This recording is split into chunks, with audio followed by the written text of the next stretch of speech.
executive of Sedex. Actually, I want to extend a really warm welcome from all of us at Sedex. There are a number of Sedex people here in the room, and if I wouldn't mind, actually, just all the Sedex people just stand up so you can see who is from Sedex who's here. Quite a few of us, as you can see. So please, if you want to grab somebody and speak to anybody from Sedex, some of these faces around the room are very happy to have a conversation with you. Please grab somebody. Thanks, folks. But a warm welcome, welcome from all of us at Sedex. So when I last spoke to you, I was very much the newbie. I'd been in the job for only a few weeks, and I came along and you gave me an incredibly warm welcome, and everybody came and chatted to me. It was a fantastic day. I'm a bit less of a newbie now, but I still feel like this is still early days. And when I last came and spoke to you, I talked to you about two things. I talked to you about the strategy and where we were starting to head from our strategy, and I talked about community. It'll probably be no surprise for you to tell you I'm going to talk about the same two things today. I'll give you a bit of a reflection on what I've learned and what I've discovered in that sort of first 7 or 8 months that I've been in the business. So we've been working very hard behind the scenes on making sure Sedex has a very strong, bold and ambitious strategy for the next 5 years, not just for us as a business, but for us as a community and the effect that we actually have on the ground impacting worker lives. So I'm going to reiterate some of the stuff that I talked about for you. Our 2025 strategy, as we call it, it's a 5-year strategy, which takes us up to 2025, has 5 key goals in it. The first one is we recognize we have got to rebuild our platforms. We've got to make them more stable, more reliable, more flexible, and they've got to serve your needs as customers. And that's a really important part of what we're doing. I've heard that loud and clear in the first 6 months. You know, it's great, but we just get the basics right, Sedex. Please get your platform right. We are doing that right now. The team that is rebuilding that has kicked off already, and we are starting from scratch, and we are building with no assumptions on the previous platform, other than we know what you guys need and what you want from us, and we're going to deliver that, and it will be incredibly reliable. So we're working on that right now. Our second important strand of our strategy is we've got to deliver products and services that make a real difference. Make a difference to you in terms of your jobs, in terms of making your lives easier and working with your suppliers, working with, if you're an auditor, working in terms of how you manage audits and upload them, as well as working with our supplier members as well and giving tools and services that make a difference. And I'll talk a bit about that in a second. But we know we've got to make a difference, and ultimately, our products and services have to have a real, tangible impact on the ground. So through the work that you're all doing with your suppliers and your supply chains, we want to be able to make a difference as a community. So that's going to be a really important part of everything we bake into our products and services going forward. We know and we very strongly value that community input that we get as a business. We are a membership organisation, and our strategy keeps us as a membership organisation. And that means we need input, we need your involvement, and we need to find ways in which we can be close to understanding your needs and the needs of your business. And that may mean we're going to have to think about how we evolve that, and I'll talk about some of that in a little bit. We know that our data needs to be trustworthy. We know that some of the audit data that gets put into our system, no one's entirely sure whether it's accurate. And through even with the best endeavours of the audit companies, we know that sometimes the data isn't true. We know that sometimes it may not be accurate, and sometimes it may misrepresent the real picture. So we're going to work on that. We are already working very closely with KPMG and with M4E to look at how we can really improve audit quality, so we can make sure the data we've got is more trustworthy. But we're going to use technology, we're going to use processes, and we're going to use innovation to really lead the field in making sure that when you see data on the Sedex system, you know you can trust it. And we want to be a world leader in that, and we are looking at ways of which we can do that. So we'll be working very closely on that in the next 5 years. And finally, we really believe we need to make a genuine difference. And for the first time in the Sedex strategy, we have essentially a double bottom line approach. We have to have sustainable and strong revenue. We have to be able to make a demonstrable difference on the ground. And when I say we, I mean we are the community. And we recognise that we work through you and your support to do that. So what we're going to do, we will we aim to achieve, and we will measure those, and we will report on those in our annual reports. And we will how we're doing, not just us as a business, but us as a community. We want to be the first of our kind to talk about this, actually walk. And we think we can make that difference together. We'll talk about that. So what does that mean? Well, we want to grow our customer base to 450,000 customers by 2025. That's a lot. We currently sit at around 60,000. How do we plan to do that? We plan to do some very interesting things. We see particularly encouraging and capacity building at the bottom end. Small suppliers, fishing vessels, farmers, family farms, family businesses. How do we bring them on board? And we want to offer free services to small businesses to get them on their responsible sourcing journey.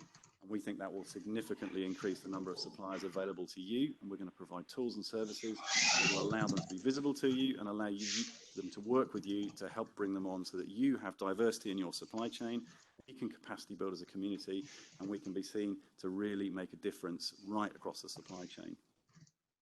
We need to have sustainable revenue.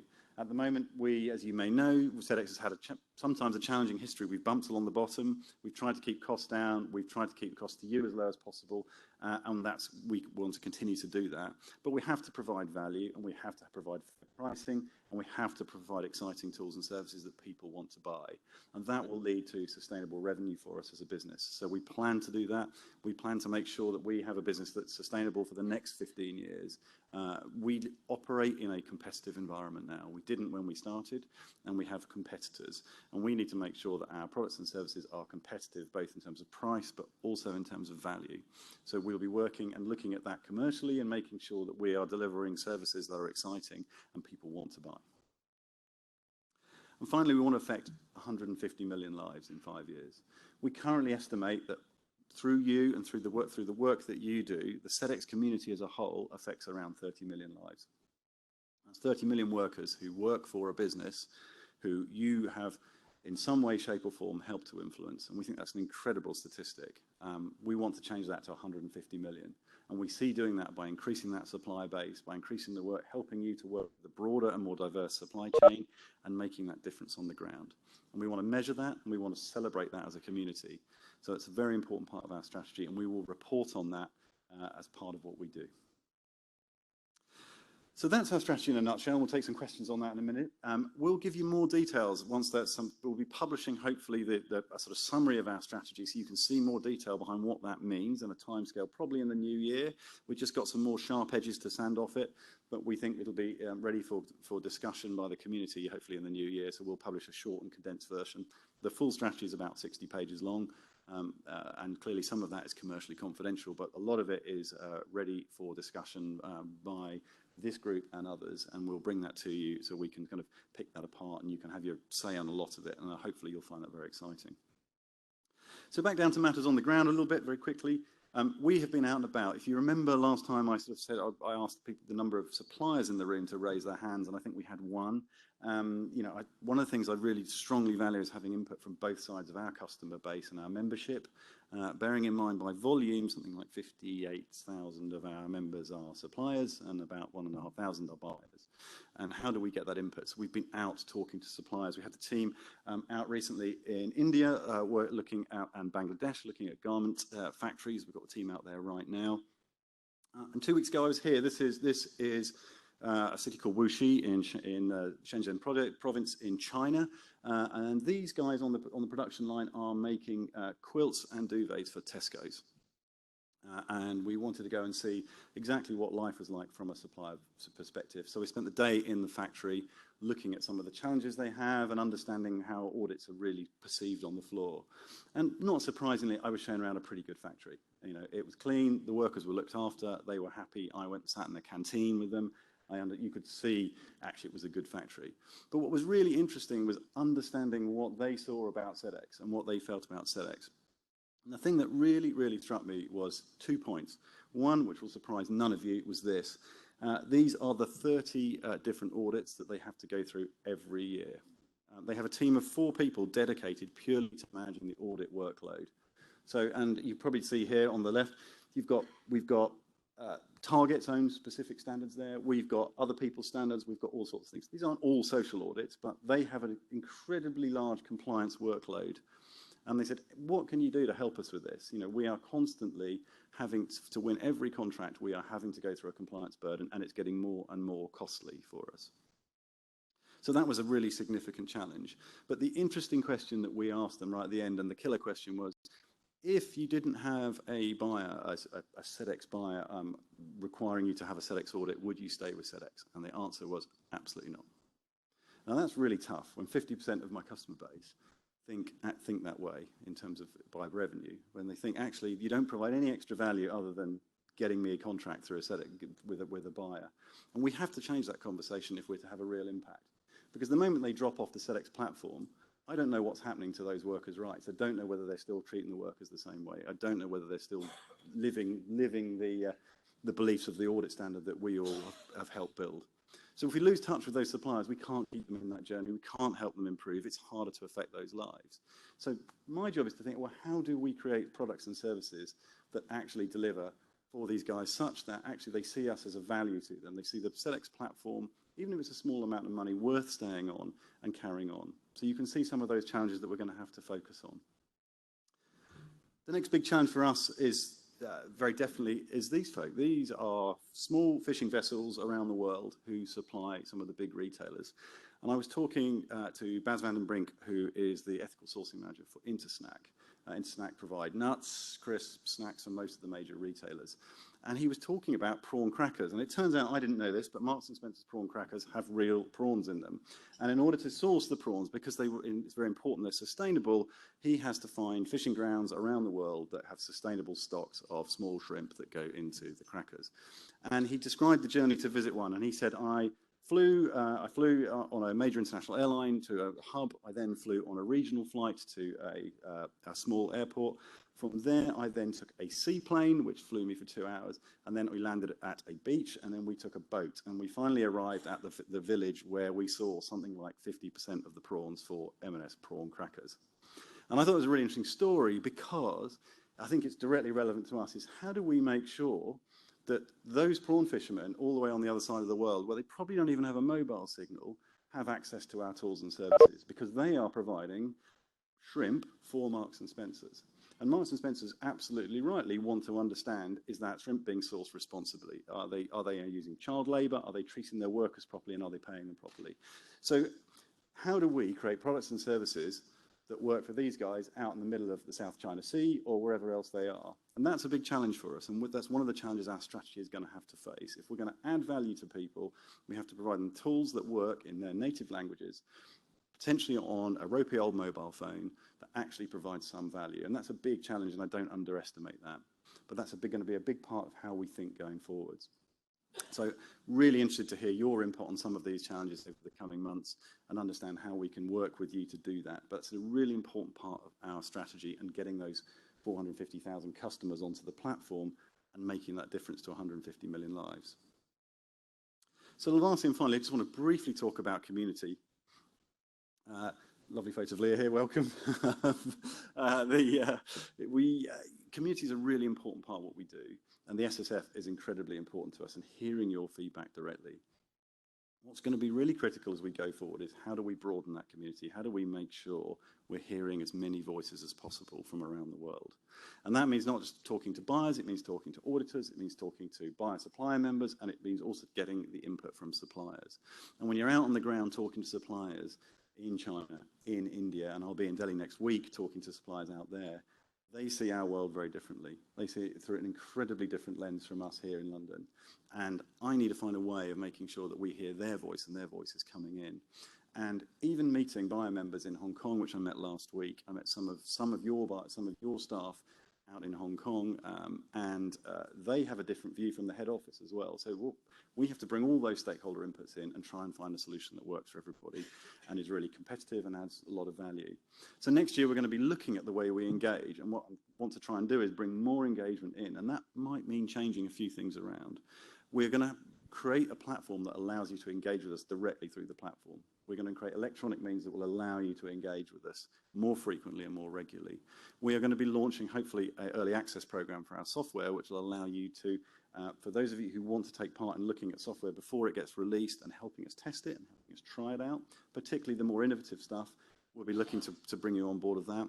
We want to carry on with the stakeholder forums and how we make sure we get your input. But I'm really keen to hear from you how you'd like to talk to us as well. So I want to hear your thoughts on what works, what doesn't work. I'm incredibly aware of the travel burden of bringing 150 people to London. or bringing 150 people to Shanghai. How do we reduce our carbon footprint as an organisation but increase our engagement? How do we make sure we do get face-to-face time together? All of those are challenges that we need to tackle as a business. We need to make our community sustainable as well as asking our suppliers to be sustainable. So how do we do that? And I'd love to hear your thoughts and input on that. This is an incredibly important forum and we'll carry on, but we need to bring more input in. So we're going to be looking at that as a team, and I definitely want to be hearing from you all about what you think. So I'm around all day today. I'll be in all the sessions. Please just come and grab me. If you want to pull me out of a session for a conversation, would love that. Let's go and have a conversation.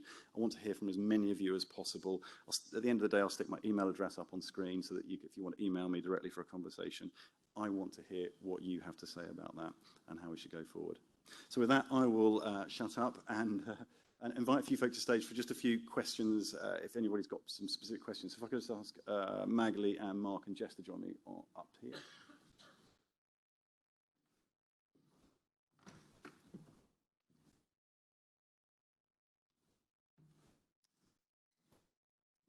Great. So I've got Jess McGovern, who heads up our corporate affairs, Mark, who heads up our products and services, and Magali, who heads up our responsible sourcing. Obviously, you know me.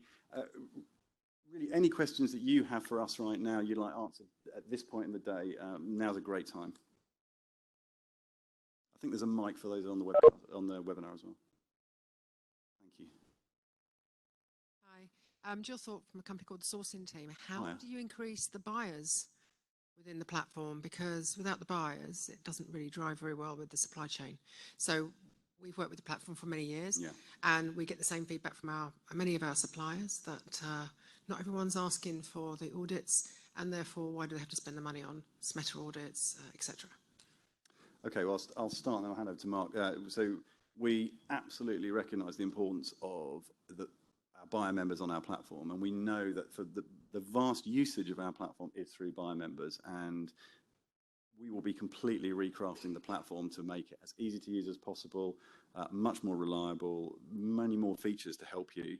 And in fact, what I'll do is actually ask Mark and Magali just to talk about some of those features that are specific to buyers. Actually, you want to mention some of those, Mark?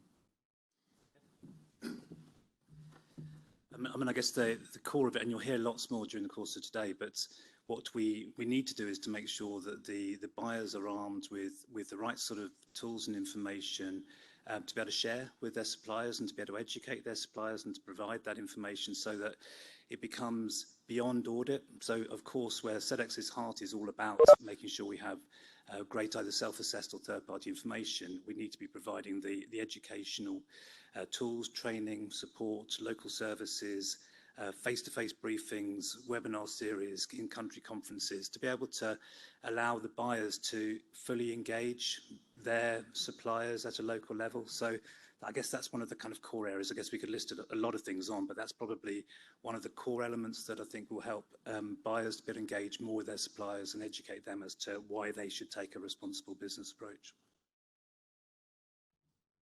Thanks. Does that answer the question? Kinda. Okay. Thanks. Anyone else? Hi, I'm Jo Webb from the Body Shop. Hi, Jo. I've almost got the flip side to Jill's question, excuse me, which is how do you send that message to suppliers? So you've mentioned about adding value for suppliers. You've also mentioned about a very competitive environment with more platforms available now. We get quite a lot of pushback from suppliers saying, I'm already a member of other platform. I don't want to join too. So they're not necessarily pushing back against the sort of responsible sourcing principles, but they don't want to join two platforms.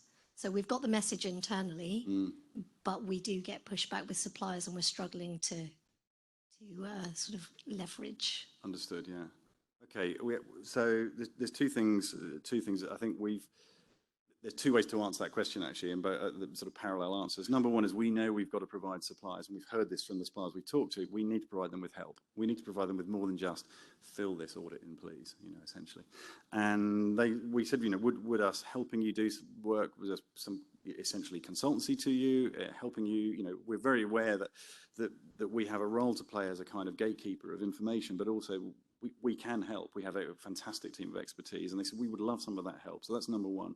Number two is we also recognise that if a supplier's already done an Amphori audit, and you're saying, well, you need to have a Sedex SMETA audit as well. They're like, well, I've kind of been through that. So one of the things we're doing in the platform and we've had conversations with people like Amphori, and we'll have it with others, is how do we reduce that burden such that if they've already taken one of your audits, and vice versa for Amphori customers, they've already taken a SMETA audit, actually, how do we look at where the differences are, where you as a buyer say, actually, well, these are the things we really want to focus on. When we look at the kind of equivalence of the two audits, actually, well, we really only need you to answer these 10 further questions or 20 further, whatever the gap is that you're looking for, rather than having to go through a full-blown SMETA audit. And so what we want to be able to have is a platform that allows, whilst I can't guarantee kind of full audit equivalence across the platform, what we want to do is make it a lot easier for you to talk to a supplier who's already got a significant burden. And that's what we heard, and I looked at that wall of, he's like, I have answered the same question 24 times this year. Why do I have to keep answering it? Can we not take a look at somebody's where I've answered that question elsewhere? So that's a challenge that we recognise and we want to address.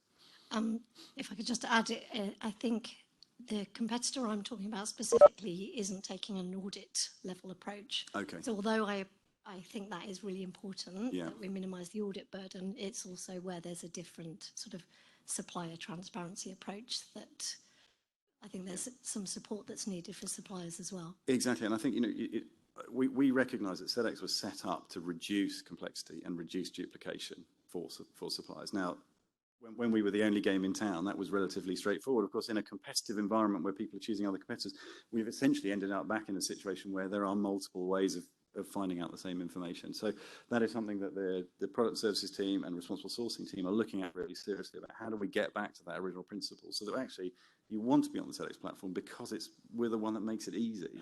And and I know that talking to Amphori and talking to Ecovidis and talking to Elevate, they're all trying to do very similar things. So I think the trick for us all is to how do we reduce the burden without being anti-competitive, if you like. These are businesses that've got to make money, but do it in such a way that actually being part of this community is straightforward, and then you can pick services based on value rather than the fact that it's just you're forced to necessarily flip between one ecosystem and another. That makes sense. So no, I can't guarantee that's going to be easy, but it's something we're definitely focusing on. Probably one last question. Yep. We need to move. No last questions. No, there's one there.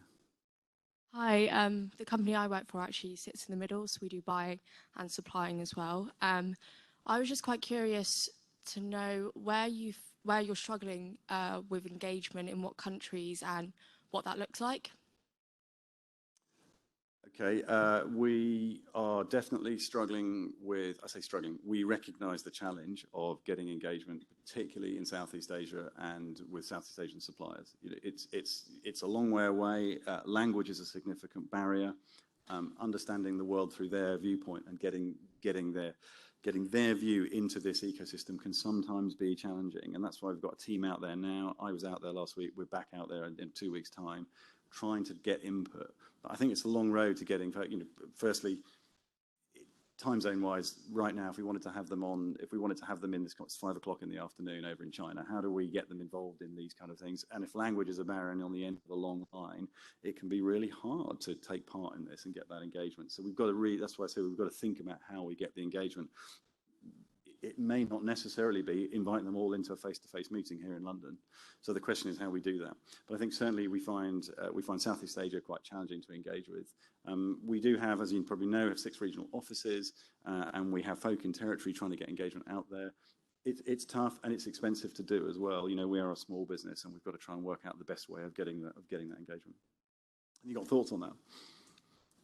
I just wondered actually if you had any barriers politically in any of these countries as well. There are definitely political barriers. As we know, there are well-known political tensions between various countries. So if we have a head office in one country, people from another territory may not want to speak to folk in that head office simply because of politics. And that can be challenging. And we can't afford to put regional offices in every territory. And so sometimes we have those tensions that we have to deal with, and we have to find subtle and gentle ways around some of those. Thank you. Great. I shall hand over now to Mark, who's going to talk about today. Perfect. Hi, Mark Subden, Director of Products and Services here at Sedex. First of all, there's loads of time built in today for question and answers. So with every one of the individual sessions, we would absolutely encourage as much feedback and challenging question and builds during the course of the day. Just to remind you, so my team, I think I stood here probably about a year ago and said we needed to upweight and increase the team that supports responsible sourcing. Today, you're going to hear from 8 members of my team, of which 4 of those are new in the last year to Sedex. So we have kept with our word. We've increased the resource, we've increased the capability, we've put a lot more seniority into some of that. And hopefully you'll see some of the fruits of that starting to come through during the course of today. We are entirely focused, so what Simon described in terms of our strategy. This is our vision statement that some of you will have seen back in March and April time at the last SSF. It's our role to be highly proactive and to be driving the level of change to improve the lives of the workers in the supply chain. And not just the workers employed in the supply chain, but also the extra community within it. The way we do that is pretty much everything that we're trying to do falls underneath one of 3 buckets. So we have said we want to be your number one, your preferred partner to drive assessment and improvement, both for buyers and for suppliers. From an assessment perspective, we have to collaborate. We're not going to do that on our own. There are a fantastic number of experts in the industry that we need to be able to partner and work with. We need to be able to provide that entirely trusted information from data sources that we can collect from our own products and services, but also with those people that we want to then partner with. So we know that there are stronger people on the environmental side that we want to bring some of their data and work with. We've created, as was articulated, a much more powerful and robust audit quality program, which is soon to be launched. So assessment is where we start. It's what Sedex has been famous for, and we provided that for the last 15 years. But the critical thing is actually, the words within the industry would say beyond audits. Assessment gets you to a great place in terms of understanding what's going on, but it doesn't make a difference. It doesn't drive an impact and an improvement to the lives of the workers unless we can then follow it through to educate, to provide the training, the support, the localized information, to be able to guide people on the step-by-step approaches that they need to take in order to further improve and tackle some of the real challenging issues. We know right now that most of that comes through from the buying teams who will be encouraging the suppliers to take those actions. But equally, there's an awful lot of proactive suppliers out there that we need to empower and give them the right information. So improvement is kind of the second key part of it. Impact is I guess, it's the buzzword, it's the heart of what we need to try and do. We need to demonstrate that improvement to workers' lives. 2 parts to it. One is about the actions that we can take work partners to drive change at scale. And the second one is making sure that we are measuring and capturing the appropriate impact metrics in order to be able to demonstrate that there is material change going on. So today is about the start of our kind of new journey, our new tools, our new suite of products to be able to help you. I'm absolutely delighted that we've got, and we're focusing our attention today quite deliberately on managing risk and driving improvement both through the buyers and through the suppliers. So it's a pretty much dedicated day towards our new self-assessment questionnaire and risk tool that will be launched in Q1 next year. To do it, we have collaborated not just with a tremendous number of you in the room, a number of people online, to be able to get member feedback into it, but industry stakeholders. 2 of the guys you'll hear about that we partnered with are Anthesis. Anthesis are a global sustainability services provider. They're the kind of powerhouse and model that goes behind the risk assessment tool, and you'll hear from one of their senior executives today. The second one is from Ergon, again an internationally renowned risk expert in labour, business and human rights. And again, you'll hear from them shortly about both guidance, but also about the way in which they have helped to shape the tools which we're providing for the marketplace for next year. From an improvement perspective, Sedex has been very well regarded with a tool, the Sedex supplier workbook that we've had out there for about 8 years or so. That's being completely revamped, refreshed, updated, and will be available at the same time that we launch these risk tools to be able to make sure that we can go from identifying and assessing through to practical guidance and next steps required to be able to take that journey on. And our other key partner, which a number of you will be working with in the upcoming weeks and months, is KPMG, who are working with that impact metrics to be able to capture exactly the right metrics, the right way in which we can collate the information and score some of the information. To Joe's question about how do we try and mirror and marry up the different data points that come from different standards into one place is all part of that particular tool. So that's all coming along. So today's very focused about risk assessment and the new tools which are coming through.